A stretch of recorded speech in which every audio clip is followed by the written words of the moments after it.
Hey, and what's up guys, so in this video I'm going to show you how to change your age on TikTok. So however, there is no specific option to change that, but you can change it by this method. So you go to TikTok and then you go to your profile and then click on that horizontal 3 line button on the top corner,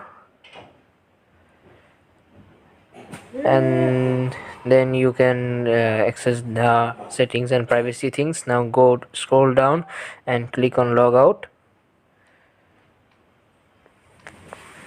and click on logout again. Now just you can save your login off if you want, and now logout. So now just you go to not now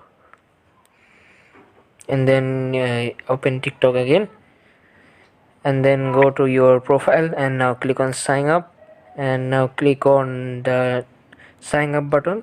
Now go to use phone or email and now you can give your name. So I'm just writing here my name and now click on next, and now you can see there is the option of your birthday. Now you can change it again if you have given the wrong birthday in the last time. That's how you can change your birthday over here. So suppose I'm just gonna give this, and now I'm just gonna click on next, and now it says to phone or email. That's up to you. So thank you so much for watching guys. I will see you in the next video.